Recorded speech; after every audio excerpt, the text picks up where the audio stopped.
This is Michael Reid Trice with the Religica Theolab and in alignment with the Center for Religious Wisdom and World Affairs at Seattle University. Today I'm speaking with Lorenzo McDuffie. We're talking about transparency, distortion, and learning to belong, and learning how to land. Take a listen.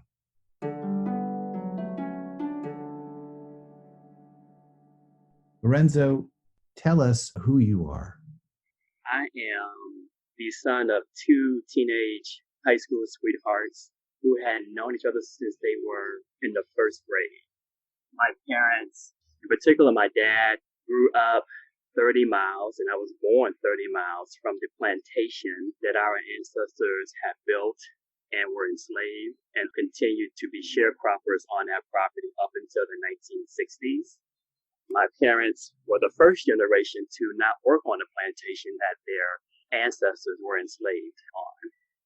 It's always a fascinating close proximity for me to have that connection with my ancestors from that time period through slavery, Jim Crow, and Reconstruction. And because of that, I have a deep sense of awareness of the struggle and perseverance and the love that my family has about what it means to be Black and also to be Christian. And that has shaped who I am as a person. Although I was raised in the Midwest in Cleveland, Ohio, I would say that my culture of origin is deeply rooted in rural, southern United States, in particular in Georgia. I am a yes ma'am and yes sir child. I understand what my role was as a kid, and I understand through my grandmothers how God paves a way out of no way and make the impossible possible. I know what it means to love myself through the thick of things through my parents and my ancestors' stories. That really filters my understanding of who Jesus is as a divine who makes a way out of no way for me and my ancestors and my family. So that's who I am. Just listening to you, Lorenzo, there are a couple of things I want to maybe point out and ask. The first is that the conversation around the history of enslaved people and the conversation around structures that are racially segregating and around social injustices that create systemic racism. I think often in this country, we have a conversation in the abstract. The way you decided to provide your self-description reveals something of who you are and even the kind of humanity that traces back to the ancestors across the arc of time in a specific location in the country that refuses, it seems to me, to be codified as abstraction. What is it like for you living between the stories that you just described and the significant incohesion and lack of shared story that this country is experiencing? When I was 5 years old, my grandmother walked me through downtown Dublin, Georgia on sunny, hot, humid afternoons. And the churches in Dublin were beautiful. These really tall red brick buildings and white crosses on top of them. They looked like mausoleums, but they weren't the churches that we went to. They were very small, much simpler.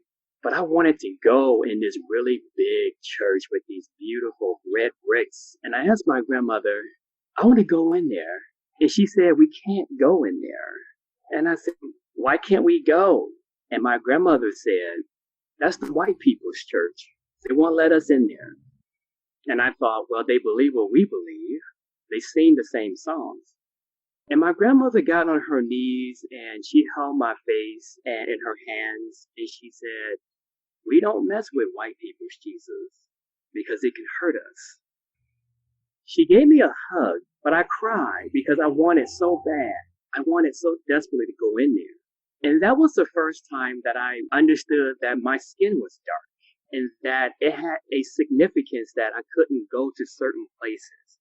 And I couldn't go to a church that I thought was something normal to want to ask and go into. And so that is the real experience that I knew at 5 years old, that Black churches were different than white churches. I spent the rest of my life trying to figure out why that is. When I talk to a number of friends or colleagues who are African American, or people of color, but in particular my friends who are Black who have said to me that this is a moment right now in the history of the country where they feel unsafe in a particular kind of way. In those conversations, when students or friends say that to me, I always think of the experience maybe of being in a house where I may feel unsafe, a place where I can't be my most creative self. I mean, among other things, because I'm preoccupied with maybe a lack of security or a sense of being able to depend on hope that doesn't feel flimsy. How does that resonate for you? I'm thinking about this Catholic priest, a dear friend of mine named Ryan Massingale, who is a professor at Fordham University. He talked about what is Black culture, and he said it's struggle. I don't like that word, but it's true. It is struggle. Frederick Douglass says this so eloquently, but it also leaves an emptiness within me that without struggle, there is no progress. We have been given a deck of cards where we have to always prove or proclaim our humanity. It's always at the barometer of whiteness. What resonates with me is that we find relief in the music, in the praise. I think that the way we sing, the way we moan, the way we tap our feet on the floor and move our bodies in the pews, like some kind of exaltation, that release that we need, I can only say it's transcendence. And I know when I go through those movements, I feel a lot of relief, but doing it in community with people who share this history, taking this long road together. We don't know if the blessings or the prayers will be fulfilled, but we believe in it so much that that's how at least I experience faith, having putting my heart into the questions, the unknown, putting it all in the hands of God. So it is survival, but I want to live, I want to live. Living to me seems like this idea that the grass is greener on the other side, this idea that white Christians have it better for some reason. But even as a seminarian and ministering to white Catholics for many years, and I still do that, they have their own problems and trepidations. And so I think being in those spaces as a spiritual director and a minister for so many years has really blown away this idea that somehow they have it better than me all the time. So that's how I think of my experience, that it's struggle. I just want to live, but what does living look like? What does the resurrection look like for me and for my people?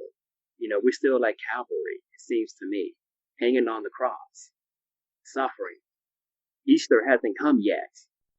In terms of what it means to be a spiritual director, having your now very long background in theology and theological formation as a leader in your own right, and now pursuing a doctorate ministry, I'm just curious how those worlds come together as you've named them. On the one hand, there's a kind of predominant white cultural set of assumptions that can feel pretty monolithic and undiagnosed.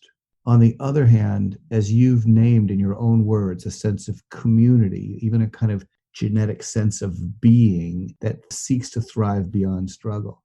Does that put you as a leader in a position of having to be constantly code switching or interpreting between these two worlds? That's my first question. And the second is this: what is the leadership that you think you need to bring that's essential to both of these worlds?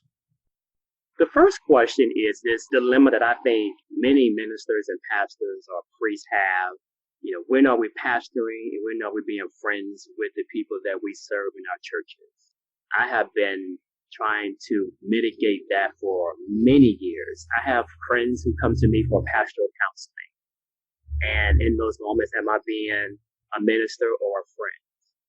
I think that for me, when it comes to my relatives, this comes very often with relatives who come to me for pastoral counseling, but at the same time, I'm still Lorenzo. I'm the cousin, I'm the brother, I'm the son.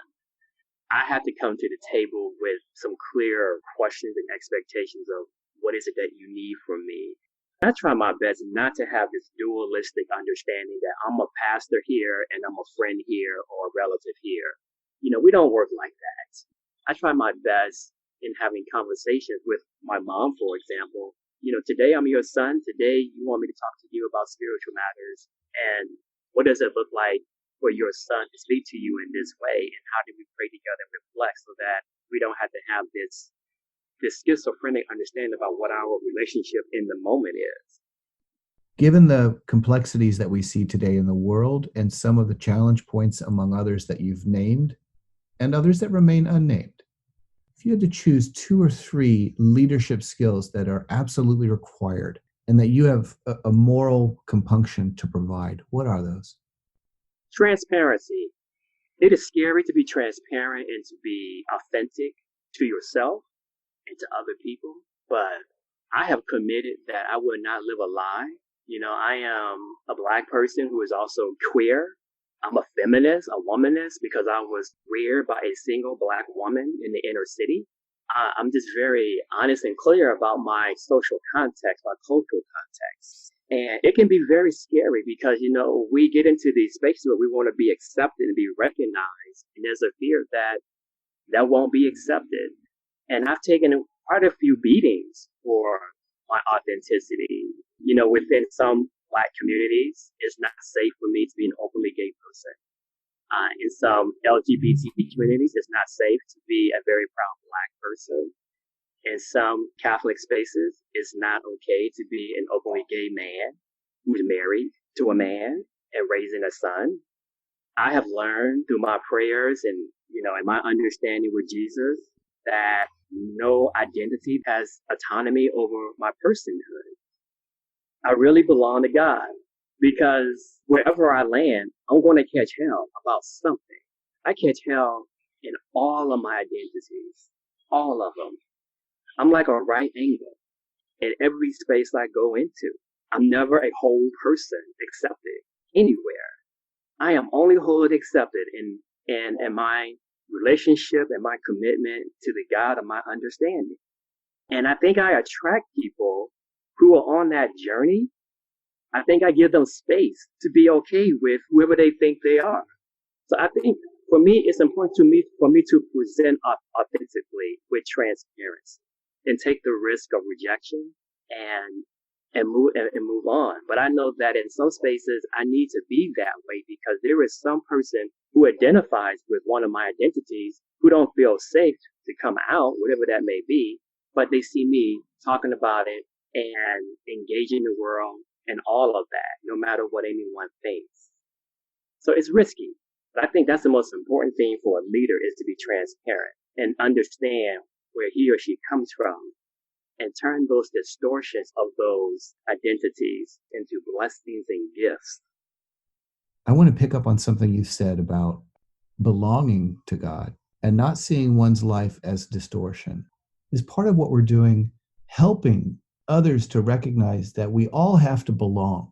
There's something about the nature of love and belonging that is essential, and distortion, belonging to something that distorts you or other human beings, something that promotes hate or animosity toward others, some political ideology or way of life which describes neighbors as adversaries.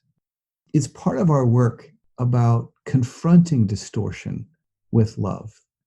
Is it about convincing people again that hope and belonging are essential to our shared future in the country and in the world? What do you think? I thought about the distortions that I was born into about my Christian faith. The first distortion was that I could not go into a white Christian church. And then as I got older, I asked my elders during family reunions, why did our ancestors choose to be Christian? Why did they become baptized? And why did they give up their African religions? What was that all about? And I'm an openly gay person, but I'm devoutly Catholic. Why have I chosen to stay in an institution that is so vehemently opposed to my humanity? Because of how I love. And I think that comes from a history of my family of, I'm not going to go anywhere. I want to stay. I chose this. I'm going to reimagine it for myself. And I want to let you know that this is a hypocrisy of what you have given me, but this is where I truly land, where I know where I belong.